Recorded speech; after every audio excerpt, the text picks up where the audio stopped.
I think that's right. And I was going to go straight back to silence, but I had a couple of questions lined up in case we had a break in callers or whatever. And one of them was actually to ask you about Potholer, the school child. I have this image of you in your shorts, running around in the playground and everything. But there were two things I couldn't quite work out in my head. The first was whether you were going to be one of the troublesome children, as I was, whose tie would never be done up and the top button would always be loose. And also, were you top of the class at school? So there's two questions for you. Did you have your tie I, and top button done up, and were you top of the class? I will answer the second one first because I have made no reservations about this. We had a class of 31, and I always competed with another boy to be bottom of the class. I was either 30th or I was 31st. I came out of I'm not university buying that. with the lowest degree, which was third class. It was an honours degree, but it was third class. It wasn't a particularly good degree. And no, basically, I was not that great. And I always tell people this because I think that was one of the reasons why I was such a, I think, a good science journalist was that I didn't understand half of the things I was covering.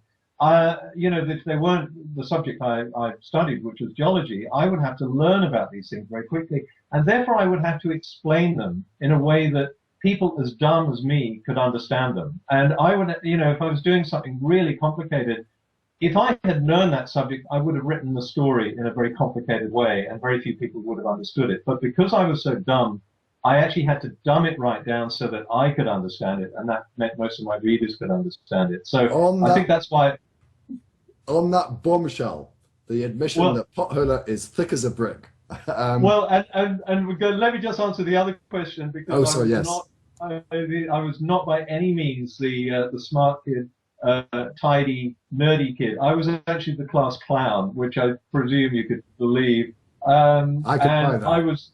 I was constantly imitating my teachers. I was annoying them. I went to school in pink trousers one time just because I knew it would get a rise out of them, and I was sent home again. I once collected Fight the lots of system. I collected lots of bangers one time just before Guy Fawkes Night, and I put them in the roller in the school grounds, tied them all together, and I actually invented this fuse. I did far more interesting science stuff outside of science class. I made this fuse of pipe cleans and white time down.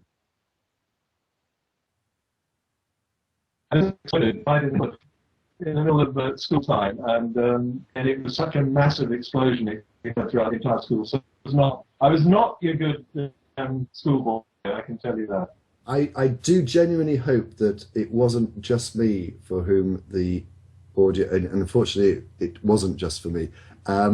Your audio started breaking up just at the point where you said you'd made this interesting fuse. And I have to insist that you tell us that story again because I didn't hear it and people in It the was chat didn't Homeland hear it. Security scrambling the signals. Yeah. Everyone else, make sure that your microphones are muted. Let's ask, please, Potholer, to repeat that story from the point where you made this fuse. I spent more time and science and experimental sort of ingenuity making this fuse to make sure that it burned down at the right time because it was from play school time when we were out in the field, and I put this thing together rather furtively and put it inside the roller and lit the fuse, and half an hour later, surely enough, it burned through and exploded this little bomb that I'd made, and it didn't blow up the roller, of course, but it did make a huge bang that was heard throughout the entire school. So I was not a Were you found ideal. out? And what was your No, punishment? they No. never Wow. found out who did it, and never found out who did it. The only time I was caught once was when I made an anti-burglary device on my van when I was driving into school, and that was when I was, what, 17, I think. And I was called up before the headmaster because the burglary device I'd made, which was connected to the sliding door and the battery and the horn, had accidentally gone off and frightened an old lady, nearly killing her. And they knew it was my van, so they called, which you weren't supposed to drive to school, so I was in trouble for that too. But I was called up for the headmaster who told me I was the worst pupil they'd ever had.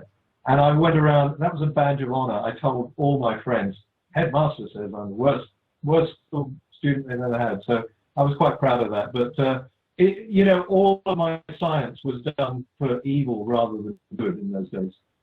I will tell you about the bomb I made at a subsequent time, but I'm keen to move on. And before we go back to, I know Silence wants to comment on what's just been said, but I just noticed that Non-Stamp Collector is in the room. And on the promotional video I made, I did ask people if they would like to see Non-Stamp Collector as a panelist on the show, they should thumb up this comment.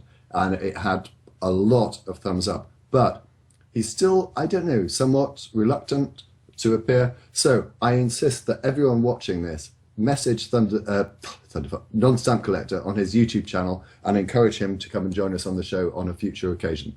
Silence, you wanted to come back on a point that Potholer made. Yeah, it was the question you asked why so many people are happy to settle for the mundane. They're afraid of, or rather why they reject the scientific perspective when you think it's more interesting.